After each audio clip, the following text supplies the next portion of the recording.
پہلے تو ہم اس واقعے کی بارخان میں جو واقعہ پیش آیا اس کی بات کرتے ہیں۔ اس طرز کے واقعات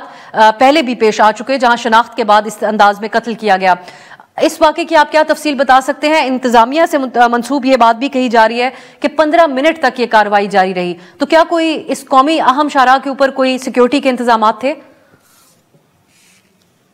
جی بالکل ابسا، اگر سیکیورٹی کی ہم بات کرتے تو یہ بالکل ایک طویل راستہ ہے، کیونکہ N70 شاہراہ کوئٹہ سے لے کر ڈیرہ غازی خان تک یہاں پہ پہاڑی چوٹیاں ہیں اور مختلف اضلاع سے گزرتا ہوا وہاں تک، یعنی ایک بہت ہی لمبا چوڑا راستہ ہے، جس وجہ سے سیکیورٹی دینا بالکل ممکن بھی نظر آ رہا ہے۔ اس کے ساتھ ساتھ ہم اگر بات کرتے ہیں گزشتہ سال یعنی 26 اگست کو اسی شاہراہ پر 23 مسافروں کو موسیٰ کے مقام پر یعنی اس ڈسٹرکٹ سے بارکان سے آگے موسیٰ میں ہی قتل کیا گیا، جس کے بعد محکمہ ٹرانسپورٹ یعنی بلوچستان گورنمنٹ کی جانب سے ایک نوٹیفکیشن جاری کیا گیا کہ جو رات کو مختلف علاقوں کو جانے والے مسافر کچھ بچے ہیں ان کو فوری طور پر دن کی ٹائم پر ہی چھوڑا جائے، رات کو جو قومی شاہراہ ہے وہ غیر محفوظ ہو چکے ہیں، لیکن اس پر صرف اور صرف ایک ہفتے تک عمل درآمد کیا گیا۔ اس کے بعد وہ نوٹیفکیشن ہی غائب ہوا اور نہ ہی جو ٹرانسپورٹرز ہے اس پر عمل درآمد کر سکے۔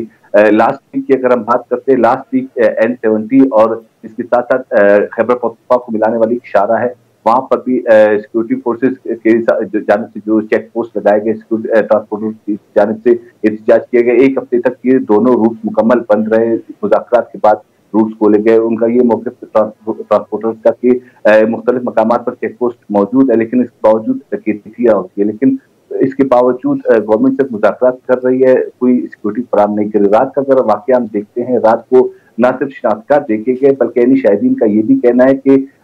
15 سے 20 منٹ تک روکا رکھا مسافروں کو، ان سے بات چیت کی، صرف اور صرف شناختکار کے ساتھ ساتھ انہوں نے لہجہ بھی جو پنجابی بولی بولنے والے لوگ تھے ان کے ساتھ بات چیت کرتے ہوئے ان کی زبان یعنی جو بولی تھی پنجابی، ان کے طرز کو جانچ کر ان کو بسوں سے اتارا گیا۔ اور کچھ ایسے بھی لوگ ہیں جو اگر دو بھائی تھے ان میں سے ایک کی زبان جو ہمیشہ وہ پنجاب میں رہ چکے ہیں، پنجاب میں رہتے ہیں، ان کو لہجے کو دیکھتے ہوئے انہوں نے بس سے اتارا اور ان کو ایک بھائی کو چھوڑ دیا گیا گاڑی میں، دوسرے کو بس میں ہی اتار کر چند ہی قدموں کے فاصلے پر ان کو نشانہ بنایا گیا، فائرنگ کی گئی اور تمام افراد کی سروں پر فائرنگ کر کے انہیں قتل کیا گیا۔ لیکن سیکورٹی کے حوالے سے اب تک کوئی ایسا میکنزم نہیں بنایا گیا کہ ان کو بلوچستان کی جو شاہراہیں ہیں پنجاب تک پہنچنے تک ان کو مکمل سیکورٹی دیا جا سکے۔ لیکن عبداللہ صاحب، اس واقعے کی ذمہ داری ابھی تک کسی نے قبول کی ہے؟ کوئی بھی کسی بھی کالعدم کی جانب سے کوئی اسٹیٹمنٹ یا انہوں نے اپنی جو ان کا سائٹ سے ان پر کوئی اس طرح کا اسٹیٹمنٹ جاری نہیں کیا گیا کہ اس کی ذمہ داری قبول کی جا سکے، لیکن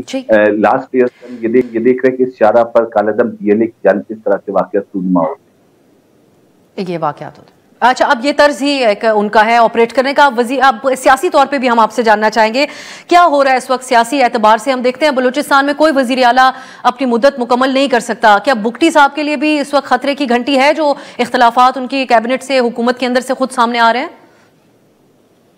اس سے قبل جو کراچی میں پیپلز پارٹی کے پارلیمانی اراکین کا جن میں سینیٹر بھی تھے، اراکین قومی اسمبلی، اس اجلاس کے بعد ہم یہ کہہ سکتے ہیں کہ کوئی خطرے کی گھنٹی ہے، لیکن اس سے قبل یہ صرف اور صرف یہ تنازع وزیر اعلیٰ اور وزیر کے درمیان نہ صرف فنڈز کا اجرا اور جو سینئر بیوروکریٹس کی ان کی تعیناتی اور خالی اسامیوں کی تقریروں پر تک تھا، لیکن لاسٹ ویک یہاں CM سیکریٹریٹ میں دونوں پیپلز پارٹی کے رہنماؤں کے درمیان جو اختلافات پیدا ہوئے، اس کے بعد سینئر صوبائی وزیر میر علی حسن زیوی کی جانب سے صوبائی وزیر اعلیٰ کے خلاف ایک شکایت مرکزی جو ان کے عہدیدار ہے جو پارٹی کے رہنماؤں تک پہنچائی گئی۔ تو اس کے بعد کراچی میں ایک اجلاس منعقد کیا گیا جس میں صوبائی پارلیمانی اراکین اور اراکین قومی اسمبلی اور سینیٹرز بھی اس اجلاس میں شریک تھے۔ اس کے بعد ہم یہ کہہ سکتے ہیں کہ خطرے کی گھنٹی بج چکی ہے، کیونکہ نہ صرف ایک بلکہ 2 سے 3 کینڈیڈیٹ ایسے ہیں جو وزارت اعلیٰ کے خواہش مند ہیں۔